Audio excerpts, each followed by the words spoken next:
Hey y'all, Matt Stepp with Dave Campbell's Texas Football here in the press box at McLean Stadium on the campus of Baylor University in Waco, Texas, bringing you the Saturday night state semifinal instant reaction. And around the state of Texas, we had 5 state semifinal games played today, 2 of them right here at Baylor. Let's start, though, in the largest classification, 6A Division I, where we had a couple of surprises in the state of Texas. Let's start first in Allen, where the North Crowley Panthers knock off 2-time defending state champion Duncanville in an absolute classic in front of a huge crowd there at Eagle Stadium in Allen. It looked like a full house. I've heard reports over 20,000 were in attendance. North Crowley, on the strength of a fast start, knocks off Duncanville 36-34. North Crowley came out, jumped out to a quick 15-0 lead. It was a back-and-forth game. Duncanville scored the next 21 points to go up 21-15 early third quarter. Then it's a back-and-forth game. North Crowley, though, makes the plays in the end. Cornelius Warren had a huge game. Chris Jimerson tossed 3 touchdown passes. The Panthers' defense did just enough to get them the win over the Duncanville Panthers. I think the key in this game, last year Duncanville blew North Crowley away, and it was because Duncanville dominated the line of scrimmage. They were able to run the football, and they stopped the run for North Crowley. The roles were reversed this time. North Crowley was able to run the football at will on Duncanville, and Duncanville just wasn't able to consistently run the football at the pace that they have in the past. Now, you look at the final numbers, and Duncanville had a good game running the ball, but they weren't able to run it nearly as effectively as they like. And North Crowley was able to control things, and what a win for Ray Gates, the North Crowley Panthers, improving to 15-0. They will take on in the state championship game the Austin Westlake Chaparrals, making their 12th state championship game appearance as they go to Houston. They go to Katy, the Houston area, and knock off the North Shore Mustangs 35-10 in an impressive performance from the Westlake defense. What an effort from Tony Salazar's ball club. Elliott Schaefer, the linebacker, the Duke commit, was unbelievable.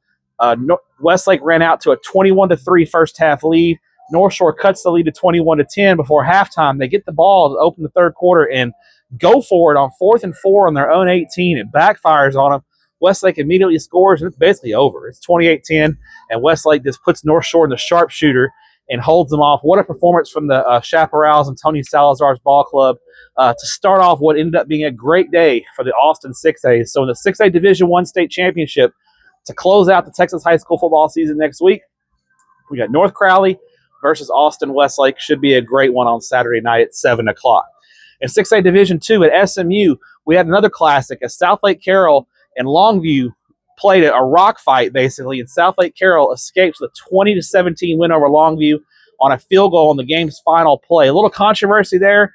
Longview, the field goal originally was missed. Longview got called for running into the kicker, moved the ball up 5 yards. South Lake's kicker is able to drain it. A lot of missed opportunities for both teams. Both teams had red zone turnovers, a couple of key drops, especially on the Longview side that could have changed things. But it was a real, I don't want to call it a war because that's just a weird term for a football game, but it was a physical football game.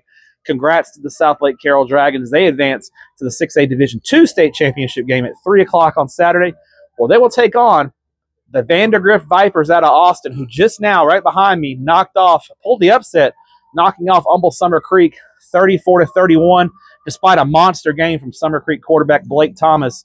Vandergrift stays the course. They get down 14-0 early. They get a big kickoff return for a touchdown to cut the lead to 14-7, and it's a back-and-forth kind of ball game the rest of the way. A key interception late in the game for Vandergrift as Summer Creek was driving to take the lead potentially.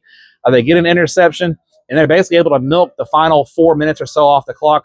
Summer Creek got the ball back with 20 seconds left on their own 7.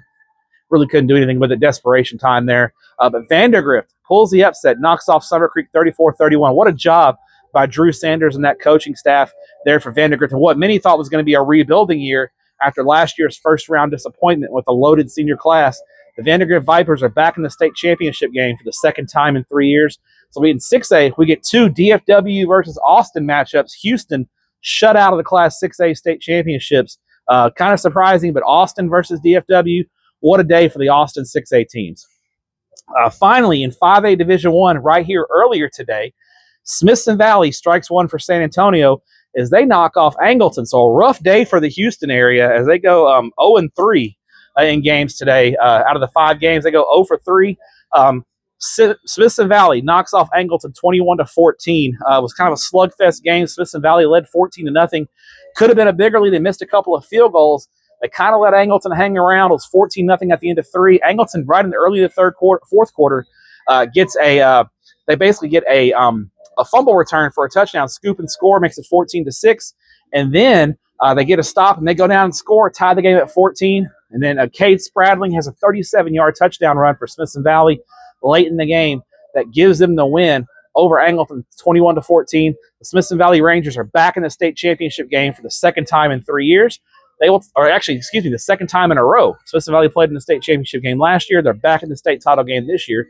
They are going to take on the Highland Park Scots, who won last night over Denton Ryan. So you have a game where Highland Park head coach Randy Allen has 4 state championships on his resume. He's 4-2 all-time in state title games. He's won 4 at Highland Park. He lost one at Highland Park and also lost one previously at Abilene Cooper, going against Larry Hill, the Smithson Valley head coach, who's 0-4 in state championship games. So can Smithson Valley break through against a pedigreed program like Highland Park and get Larry Hill the only thing missing on his coaching resume, which is a state championship? We'll find out Saturday at 11 a.m. when those two teams battle. So that wraps it up from here at McLean Stadium in Waco. I'm out of here. TexasFootball.com/state. That'll be live tomorrow. We'll have all your state championship previews for all 12 state title games, which begin Wednesday at 11 a.m. with the 6-man state championships first. The first UIL 11-man state championship game will be at 7 o'clock Wednesday night, featuring the Munster Hornets and the Shiner Comanches. TexasFootball.com for all your coverage of all things football related in Texas. Have a great night.